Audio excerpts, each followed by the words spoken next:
Hey, this is Chris Guldi with the Guldi Group at Keller Williams here in Southern Maryland, and today's video I think is going to be a short one, but it's something that I've heard 3 times in the last 3 days, so I felt like it was a really good topic to hit on right now. And that is people that have been telling me that either they or a friend they know that's in the market or a relative or somebody they talk to is waiting for the market to shift and become a buyer's market and prices to go back down before they buy their house. I'm here to tell you that's a bad idea, probably. So the first thing I'm going to say is that nobody has a crystal ball, right? Every real estate prediction that gets made is wrong. It's just a matter of how wrong it's going to be. I ran a real estate blog back in 2006 where I talked about how the real estate market wasn't going to explode at any time soon, and had lots of people that disagreed with me. I had someone who even created a rival blog and talked about how I was wrong. Anyways, this time, unlike that time, most of the market leaders and financial people agree. What happened last time?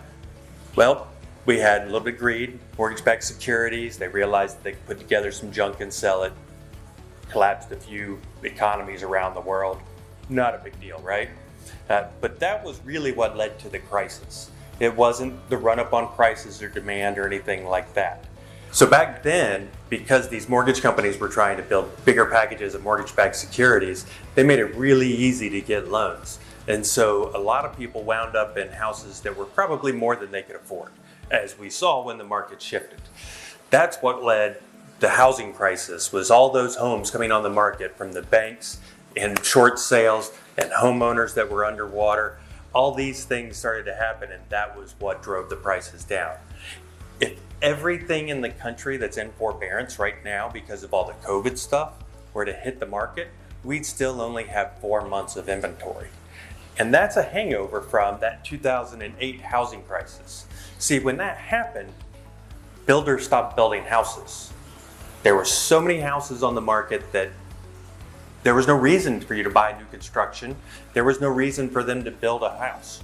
So they weren't going to be able to sell it. They were going to be building a brand new house and competing against one that had mold on every inch of the walls on the inside being given away by the bank down the street.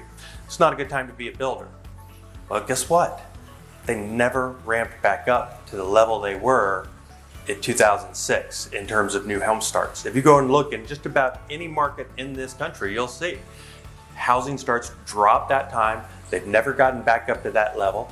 And so statistically, we're 7 million housing units behind what we need for all of you that are sitting there waiting for prices to come down. That's 7 million houses. It's 7 million people have to buy a house before you get to. We just had all this money shot into the economy by the government from COVID. It's going to lead to inflation. It's going to hit housing. Housing prices, I don't believe, are going to go down. Well, let's say they did. Let's say housing prices did go down. Are you going to buy that house to live there? If you look statistically, there's not been a 7-year window in the graph that shows home prices going up where you would have been hurt. So if you're going to be in the house long term, it's a great time to buy. And statistically, most people are living in their houses for 10 years now. So unless you think you're going to be in and out of the house in just a few years, and it would be a bad financial decision for you to keep that house maybe as a rental at the end of that, it's a great time to buy a house. Housing affordability is actually still pretty good thanks to these great mortgage rates we have. So go get one, or else next year you're going to be saying, I really wish I bought last year. Let me know if we can help you. Thanks a lot for watching the video. Again, if you have a question that you'd like me to answer in video, send it in. If I answer it, I use it, then I will give you a $25 gift card. Visa, you can spend it anywhere. Doesn't have to go to Starbucks. Also, if it's not one I shoot a video of, I'll definitely hit you back and answer your question anyway. So it doesn't have to be something wild. If you've got a real estate question, let me know.